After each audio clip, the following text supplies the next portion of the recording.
আসসালামু আলাইকুম সুপ্রিয় দর্শক, আশা করি সবাই সুস্থ আছেন, ভালো আছেন। নতুন আরেকটি ভিডিওতে আপনাদের সবাইকে স্বাগত।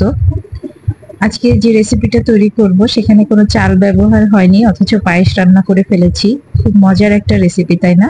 চলেন আজকে রান্নাটা শুরু করা যাক। তো প্রথমে আমি যে দুধ নিয়েছি, এখানে 1 কাপ পরিমাণ দুধ আছে। এর ভেতরে আমি 2 পিস পরিমাণ পাউরুটি দিয়ে দিলাম। 2 পিস পাউরুটি দিয়ে দেওয়ার পরে এটা নরম হয়ে যাবে।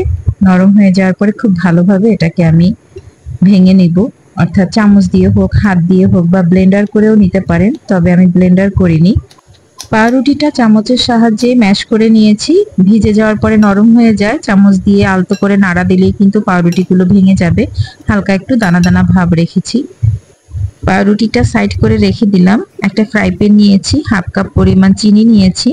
এটা আমি এখন ক্যারামেল করে নিব। হালকা একটু ছড়িয়ে দিয়েছি। চুলার আঁচটা মিডিয়াম রেখেছি। খুব বেশি হাই হিট করবেন না, আবার খুব বেশি লো করা লাগবে না, মিডিয়াম করে রাখলেই হবে। যখন কালার আসতে শুরু করবে তখন স্প্যাচুলার সাহায্যে এটা নেড়ে চেড়ে চিনিটা গলিয়ে নিতে হবে এবং ক্যারামেলটা খুব সুন্দর একটা কালার আসা পর্যন্ত অপেক্ষা করব।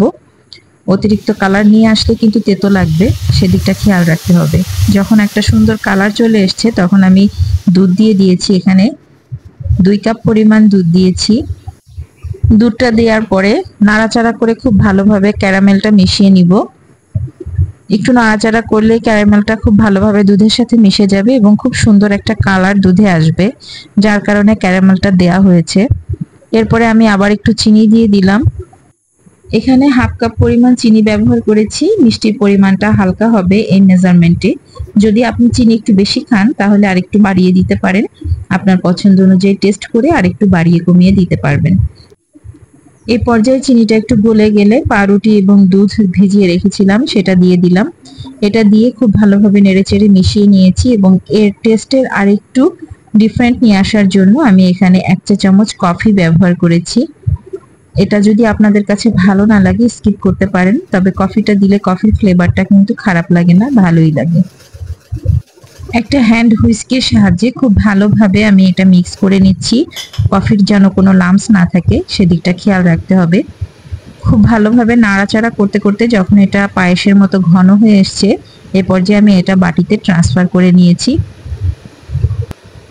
মিষ্টি খাবার যেহেতু ঠান্ডা খেতেই ভালো লাগে, এটা আমি বাটিতে তুলে নেওয়ার পরে ঠান্ডা হওয়ার পরে আমি ফ্রিজে রেখেছিলাম হোল নাইট। ফ্রিজে রাখার পরে কিন্তু আমি বের করেছি এবং একটু বাদাম দিয়ে গার্নিশ করেছি আমার পছন্দ অনুযায়ী। আপনারা আপনাদের পছন্দ অনুযায়ী বাদাম, কিশমিশ এগুলো ব্যবহার করতে পারবেন। আশা করি ভিডিওটি সবার ভালো লাগবে, আর ভালো লাগলে অবশ্যই চ্যানেলটি সাবস্ক্রাইব করবেন।